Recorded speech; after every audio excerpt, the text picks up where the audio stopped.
Hi everyone, this is Korosh Erfani. I am a sociologist and a political analyst, and today is Thursday, November 13, 2025.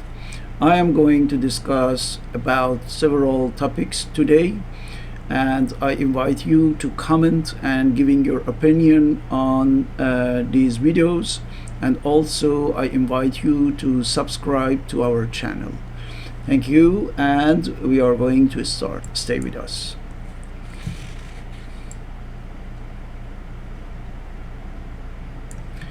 So this week we have had a lot of news regarding the Epstein file.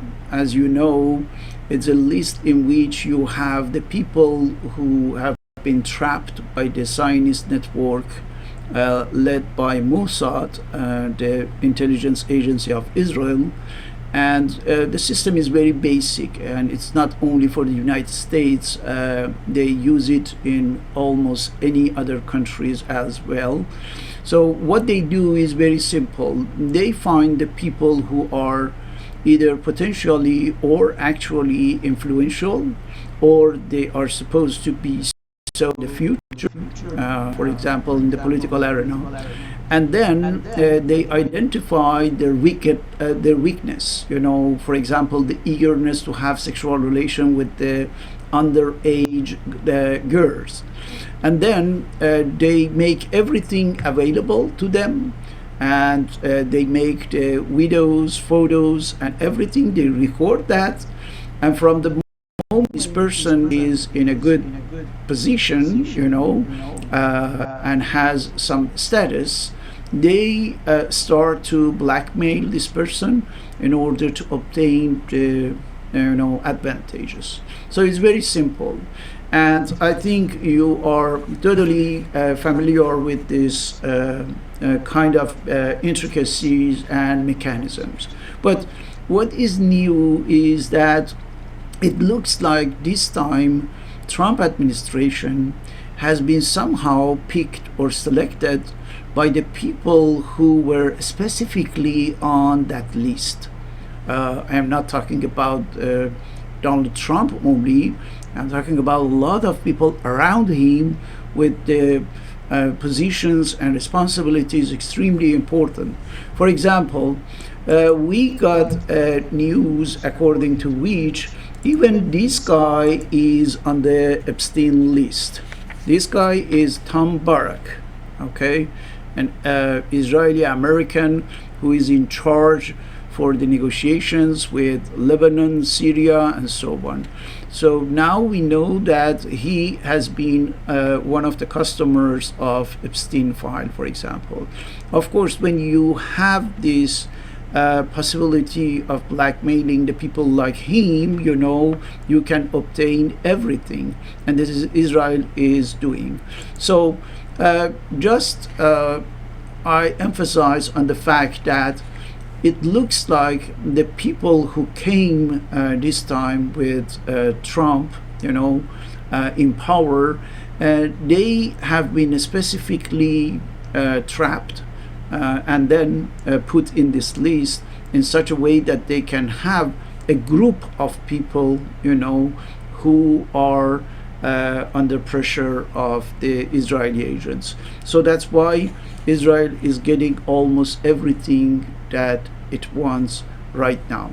And I am explaining you very soon. It's a matter of what exactly. Stay with us.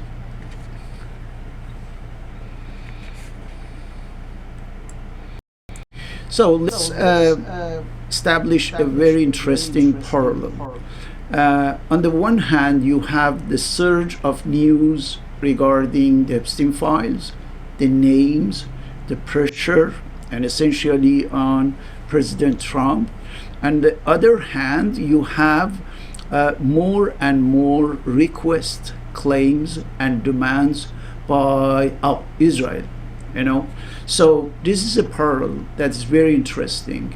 So we saw that before, for example, for getting any military help that Israel needed to carry out the genocide in Gaza.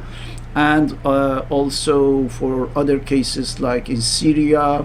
Syria again, this guy is in charge of the negotiation in Syria as well. Okay, so everything, and just at the same time, since 2 days ago, that we have more and more news about the involvement of President Trump in the Epstein network.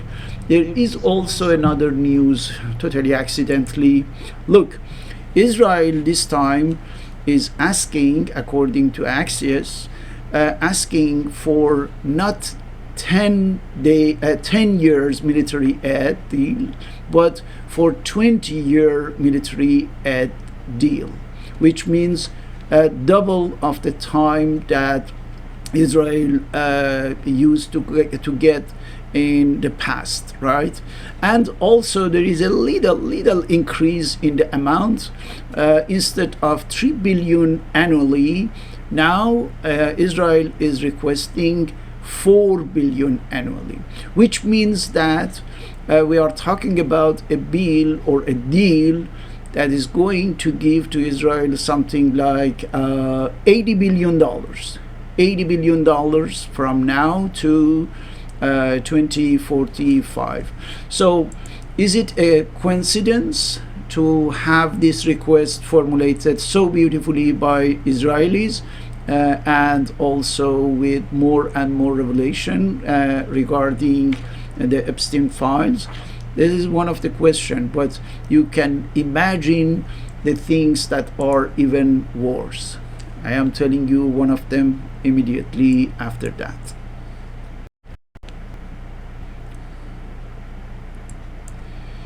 So while people are still focusing on what's going on in Gaza, right, with the fake ceasefire and trying to find a way to dismantle completely the existence of any Palestinians there, what is happening is even worse than that.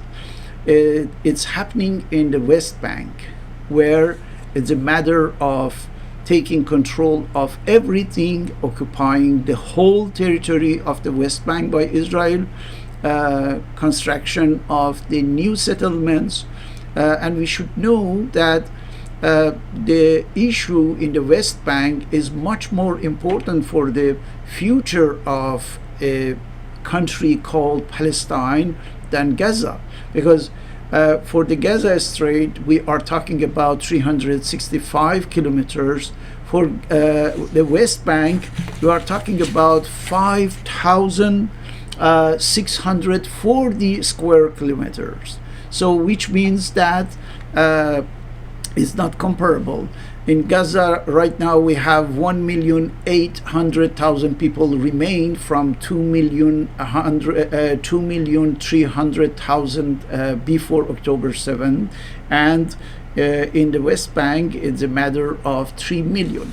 So we can see that something even bigger that is right now is happening in the West Bank, with the total green light of the United States. Of course, this is how you can find a lot of interesting things regarding the Epstein files, and this guy is talking about that, I think, if I am not wrong. Listen to him.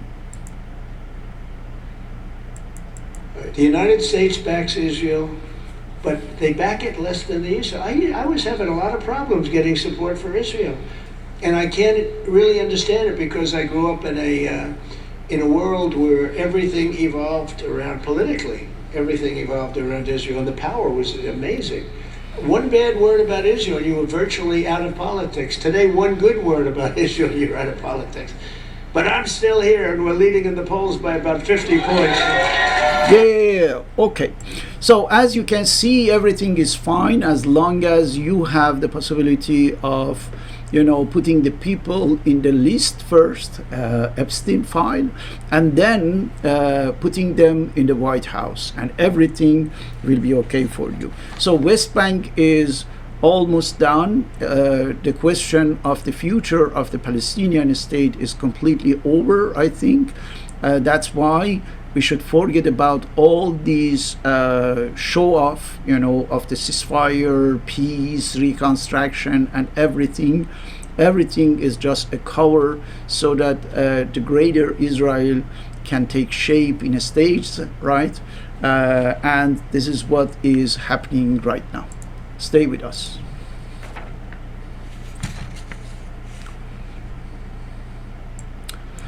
All right, we should know that the system really needs to kill something that is called peace. I am talking about the system that is right now in the United States, those who are in power and those who want to stay in power. So that's why they are organizing a lot of wars, okay?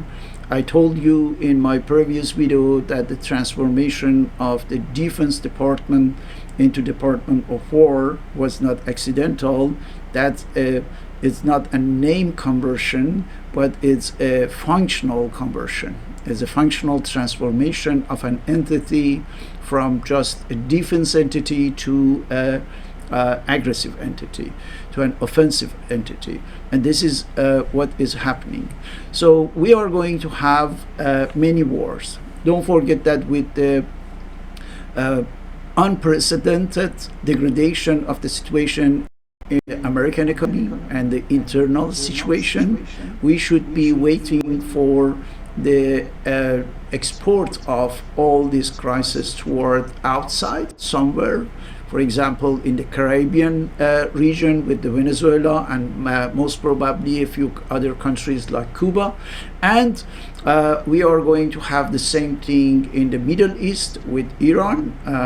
We saw that Epstein file works really in such a way that the United States bombed the nuclear facilities of Iran as a just introduction of the a lot of war that we are going to have in that region. We are going also to see most probably a serious military conflict in South Asia, and why not between NATO with the United States on the one hand and Russia and other countries with Russia, in Europe. So the wars are coming, okay, and in order to remain in power for such a corrupted system, there is no room for peace, but only and only chances for war. And let me show you one of the interesting presentation of this Minister of the Department of War, and through what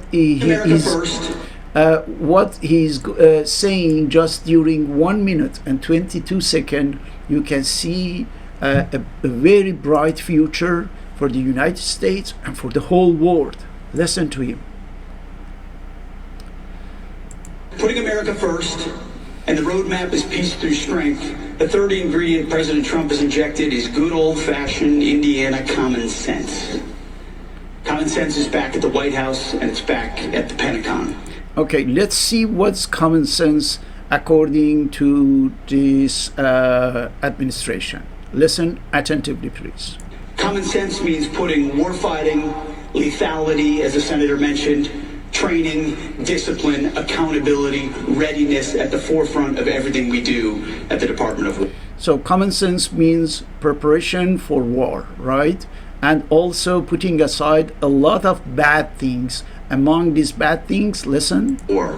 That means no more social justice, no more political correctness, no more toxic ideological garbage that infected the department. So don't forget that ideological garbage and social justice are the same, okay? Well, we learned that.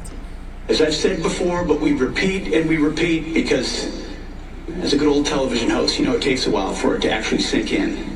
No more identity months, no more DEI offices, no more dudes in dresses. And now he is coming on one of the really valueless objects and subjects in the whole world. Listen to him. No more climate change.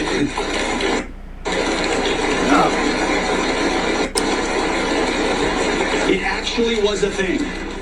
It actually was a thing. No more climate change worship, no more division, no more delusions, gender delusions or quotas, no more distraction. As the chairman of the Joint Chiefs puts it, Pete, you're clearing out the debris. That's what it is. We're clearing out the debris from out front of NCOs and officers. We're done with that stuff. It doesn't take a PhD to understand that sergeants don't need sensitivity training. So he's asking effectively, to put aside your brain, not to use it at all, and just be ready to war, to wage war, because this is what we need effectively. We don't need social justice, we need taking care of the climate change or the things like that, just war. All of this is ideological garbage. So you can see how effectively the dominant system is preparing an excellent future for the United States and by extension for the whole humanity. Stay with us.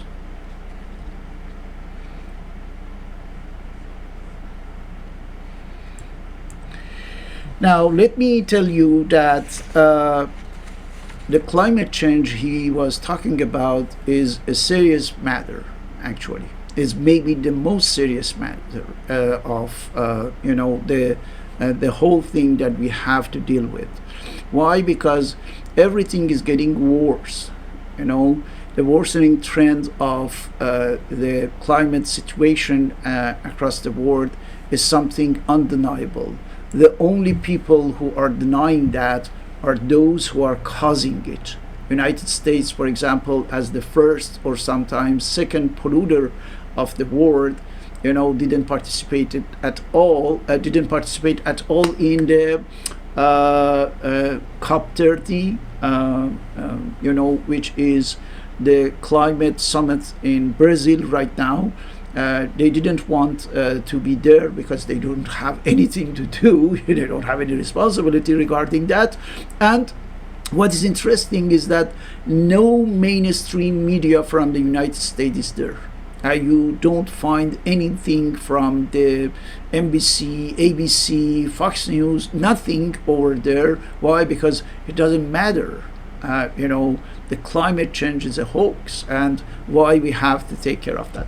But guys, despite this complete disregard of the United States regarding what's going on for the climate change, I have to say that something is really happening, because Washington Post is reporting that global carbon emission from fossil fuels are projected to rise to an all-time high this year. Okay, this is what we can find in a scientific report. And look, at this rate, it will take the world 4 years to pass the threshold experts agree would constitute catastrophic warming, the author says. Catastrophic warming. So we are theoretically 4 years before what we call the climate apocalypse. Okay, and it's almost more or less at the same time that the second presidency of Donald Trump will end. So we are there. We are going at full speed toward the end of the life on the planet, and you can see the attitude of the Trump administration regarding this issue. Bright future for the humanity.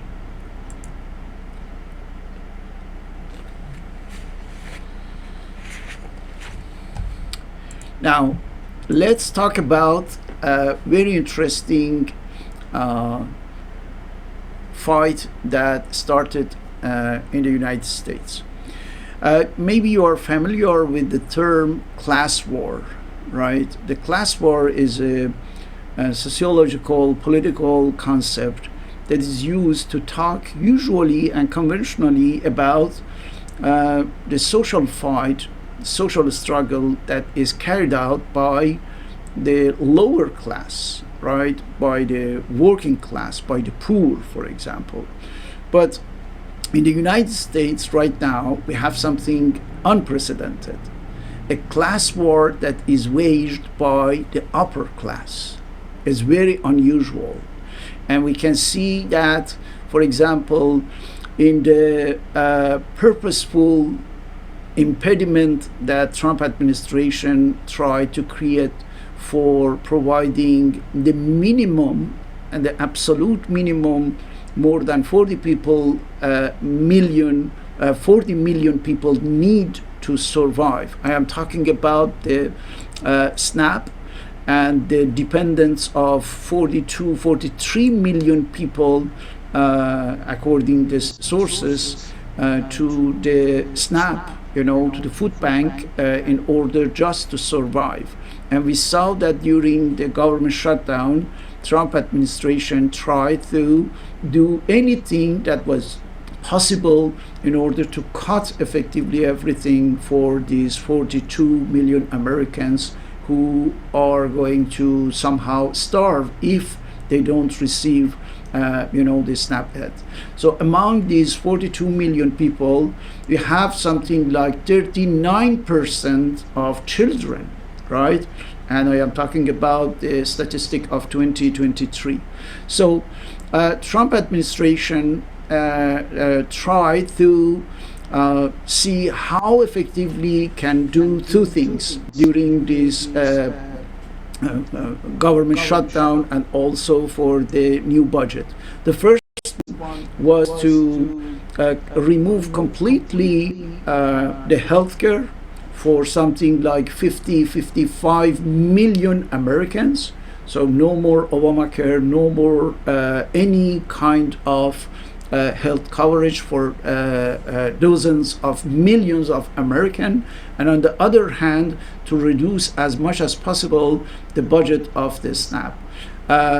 So we know that in the same bill of budget, there is $1 trillion, $1,000 billion just for Pentagon, for the military-industrial complex. So here it's a matter for the SNAP, it's a matter of a few $100 million during the government shutdown, and on the other hand, it's a matter of $1,000 billion for the, of course, military-industrial complex. So we can understand that this war, this time, is waged completely by the upper class. By the upper class that we said that in the previous videos came in power directly. There is no more separation between the social class and political class, right?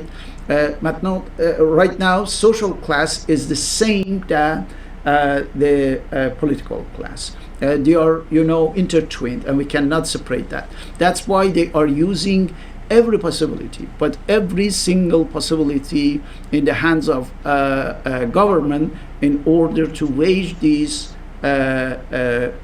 class war against the poor, against the ordinary people, and against the society. And I am telling you very soon what they are preparing for millions and millions of Americans.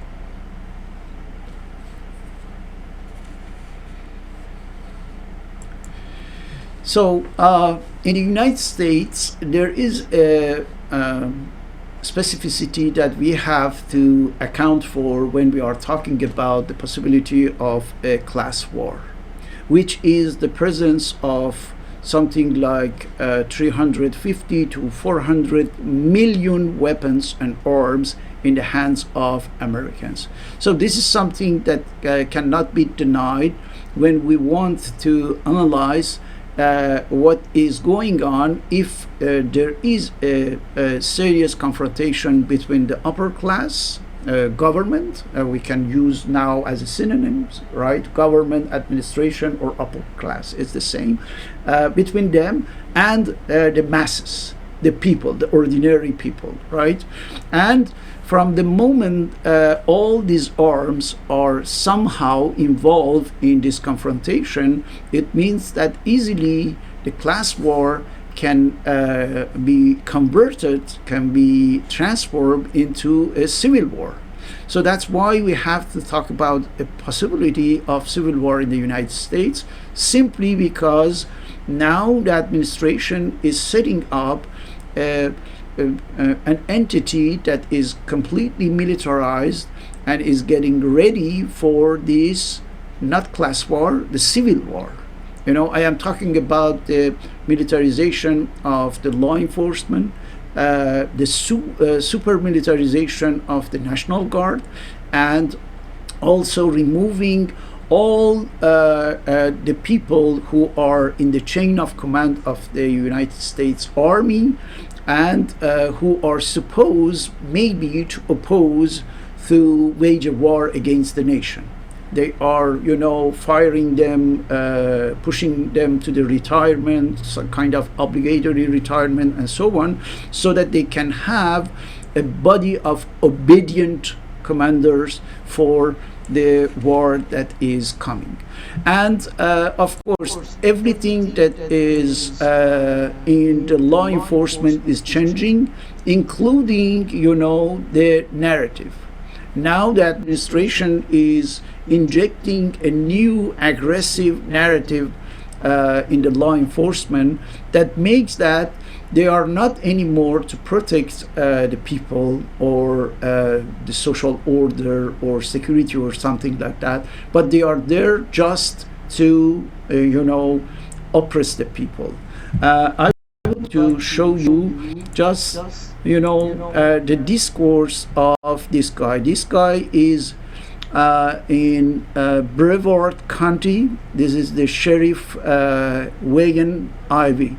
And he is talking about the way that they are going to treat the people from now on, if there is an issue. Listen attentively, because all the words are really consciously picked to create fear, to threat the people, and to make clear that we are going to kill you. Listen to it. So I'm gonna break it down for you, all right? And if somebody wants to know what I mean by turn violent, all right, this is what I mean. If you resist lawful orders, you're going to jail. Let me be very clear about that. If you block an intersection or a roadway in Brevard County, you are going to jail. If you flee arrest, you're going to go to jail. Because we are going to run you down and put you in jail. If you try to mob rule a car in Brevard County, gathering around it, refusing to let the driver leave, in our county, you're most likely going to get run over and dragged across the street. If you spit on us, you're going to the hospital and in jail. If you hit one of us, you're going to the hospital and jail, and most likely get bitten by one of our big, beautiful dogs that we have here.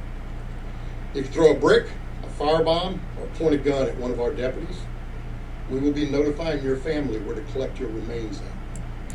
So this is this guy. We will be notifying your family where to collect your remains. Okay? Why? Simply because we will kill you graveyard dead. Because we will kill you.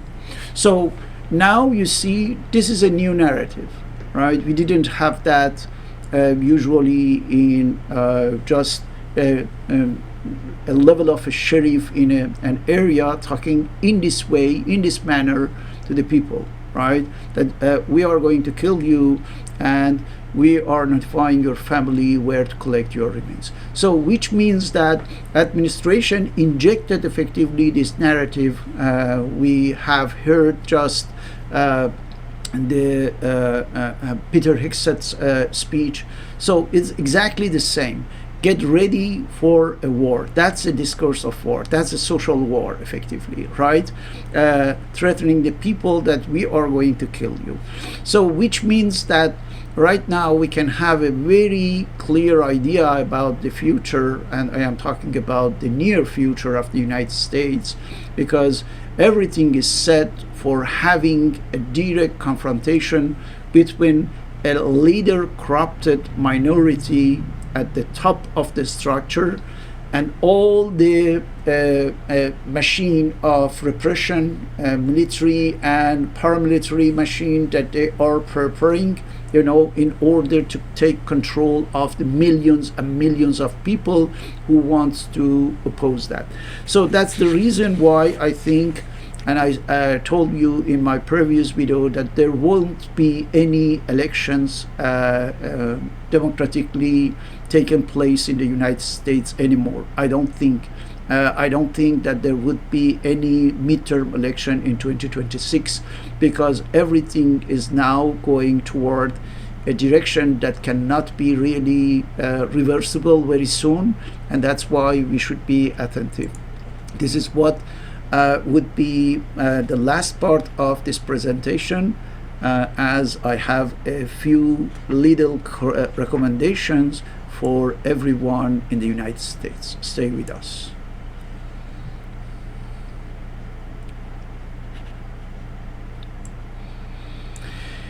Right now, as we can see, and I have just picked a few, topics here and there, but if you dive deeply into everything that's happening in the United States, you will realize how the degradation is getting speed more and more, how the things are growing up in the worst direction possible.